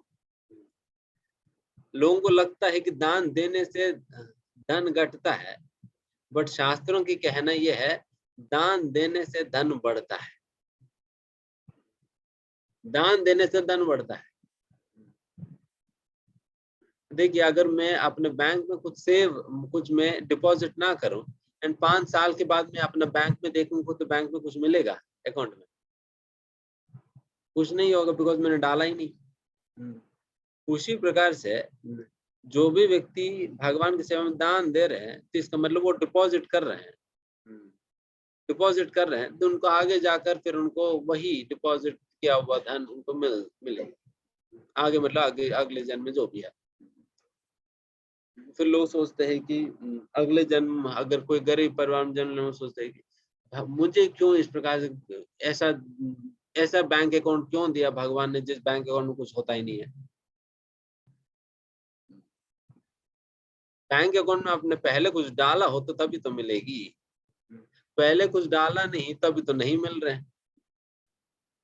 तो इसलिए हम बता रहे हैं कि अभी डालो फिर अगली बार मिलेगा। तो you are not losing, rather you are saving. Savings account है, सेविंग्स अकाउंट है, अब डालो इंटरेस्ट के साथ मिलेगी। एंड भगवान की इंटरेस्ट भी बहुत ज्यादा है वैसे भी। अपने अभी तो कितना परसेंट चल रहा है? 5-6% लोग दे रहे हैं, और जब लोन लेते 10-11% लगा दे रहे हो, जब हम डालते तब 5-6% दे रहे हैं। भगवान तो उल्टा करते हैं। ठीक है, जो भी आप लोगों से हो सके दान के रूप में, फिर साथ ही साथ मेन इम्पोर्टेंट है कि आप लोग कुछ ना कुछ सेवा उस दिन आप लोग स्वीकार करके करिए। उस दिन वो 2-3 दिन, जो भी 2-3 दिन बहुत विशेष उत्सव होंगे। जैसा कि 19th को जन्माष्टमी है और 20th को श्रील प्रभुपाद जी का आविर्भाव दिवस है, उस दिन भी महत्वपूर्ण उत्सव है। फिर 21st को ग्रेट नोएडा वेस्ट में भी, वहां पर भी जन्माष्टमी है, अपना मंदिर में भी काफी लोग आएंगे। इस प्रकार से 3 दिन बहुत बड़ा फेस्टिवल होगा, तो उनमें आप सभी लोग भाग लीजिए। ठीक है, कुछ और आप लोग कहना है? हरे कृष्ण। तो डिवोटीज तो जैसा छोटा सा बस ऐड करेंगे, प्रभु जी ने सारा कुछ एक्सप्लेन कर दिया है, तो जैसा प्रभु जी बताए हैं वैसा ही फॉलो करना है हम सभी को, और भगवान की सेवा में अपने आप को समर्पित करने का प्रयास करना है। तो डोनेशन देने के लिए जो गाइडलाइंस हैं वो आप सभी के रेस्पेक्टिव ग्रुप्स पे आए हुए हैं।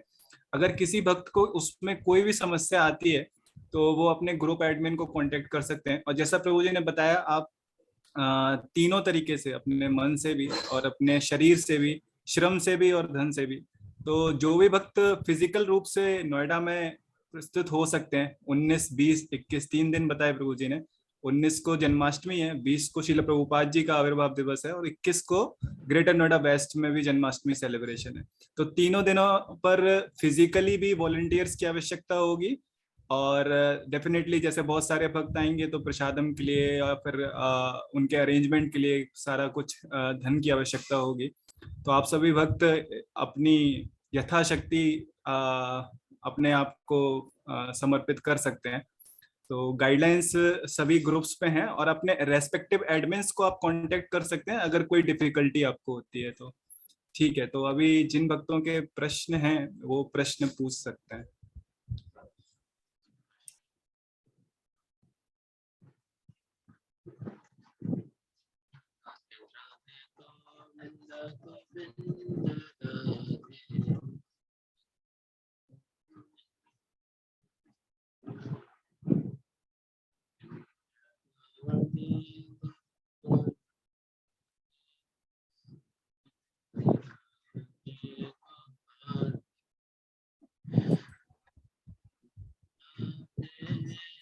किसी वक्त का अगर सेशन से रिलेटेड प्रश्न है तो वो अपना हैंड रेस करके पूछ सकते हैं।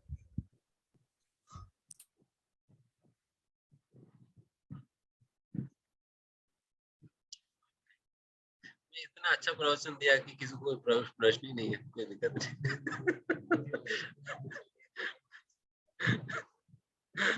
सभी को पेट भरा हो, अच्छी बात है। यस, श्रीमती तिवारी माता जी। हरे कृष्णा प्रभु जी, धन्यवाद प्रणाम प्रभु जी। प्रभु जी मुझे ये जानना था, क्योंकि मैं तो अभी आई हूँ इसमें, तो मुझे बहुत ज्यादा अभी कुछ नॉलेज नहीं है। तो ये आप किसमें से आप बता रहे थे, ये श्लोक और ये भगवत गीता में से या फिर किसमें से? ये श्रीमद् भागवतम माता जी, ये श्रीमद् भागवतम। अच्छा अच्छा अच्छा अच्छा। श्रीमद् भागवतम में पहला स्कंद 13वां अध्याय 44 श्लोक। अच्छा अच्छा। जय श्री माता जी।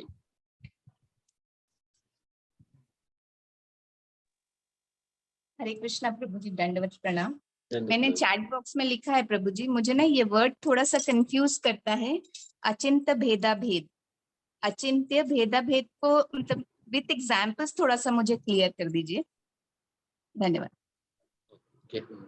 वैसे तो काफी ब्रॉड एंड बड़ा टॉपिक है, बट संक्षिप्त में अगर बताई जाए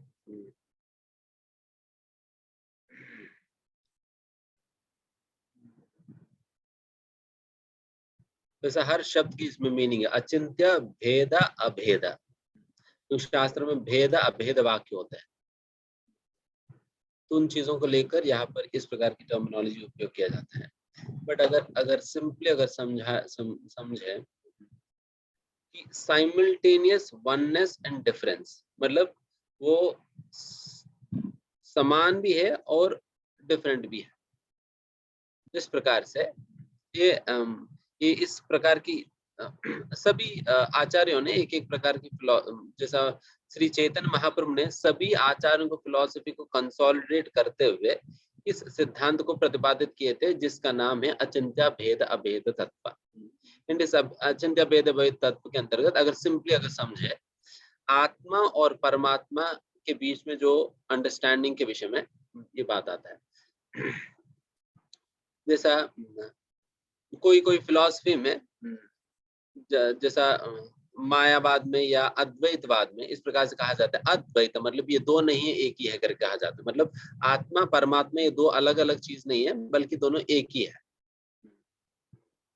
बट फिर उसके बाद मध्वाचार्य ने कहा कि नहीं, द्वैत ये दो नहीं है, या ये एक नहीं ये दो है, एक नहीं ये दो है, मतलब ये जीव और परमात्मा दोनों अलग अलग है। फिर महाप्रभु ने आकर कहा कि ये दोनों एक भी है और दो भी है। बुद्ध जी आकर कहा सब कुछ जीरो, शंकराचार्य ने कहा कि जीरो नहीं वन, मध्वाचार्य ने कि अरे जीरो भी नहीं वन भी नहीं टू है, और फिर चैतन्य महाप्रभु ने कहा कि जीरो नहीं वन नहीं टू नहीं वन एंड टू है। तो ये अचिंत्य भेद भेद मतलब वन एंड टू, इसका मतलब यह है कि जीव और परमात्मा दोनों सेम भी है और डिफरेंट भी है। सेम किस प्रकार से है? सेम क्वालिटेटिवली सेम है, गुणवत्ता में सेम है, पर क्वांटिटी में डिफरेंस है। जिस प्रकार से एक समुद्र के अंतर्गत एक पानी का जो बूंद होता है, वो पानी का बूंद उस समुद्र से क्वालिटेटिवली सेम है, उस बूंद भी सॉल्टी होगा और वो पूरा समुद्र भी सॉल्टी है, बट उस बूंद में कितना सॉल्ट है? एक 1 मिलीग्राम होगा, बट उस पूरा समुद्र में कितना सॉल्ट है? करोड़ों टन होंगे सॉल्ट। तो उस प्रकार से क्वांटिटी में डिफरेंस है, बट क्वालिटी दोनों सॉल्टी है, दोनों सॉल्टी है, बट सॉल्ट की मात्रा में डिफरेंस है। उस प्रकार से यहाँ पर simultaneous oneness in terms of quality and difference in terms of quantity. उसी प्रकार से आत्मा और परमात्मा, आत्मा परमात्मा का ही अंश होने के कारण ममेवांशः, आत्मा परमात्मा का अंश होने के कारण क्वालिटेटिवली सेम है, बट क्वांटिटेटिवली दोनों में डिफरेंस है, क्योंकि आत्मा अणु है और परमात्मा विभू है। ठीक है। इस लास्ट प्रश्न सुमित प्रभु।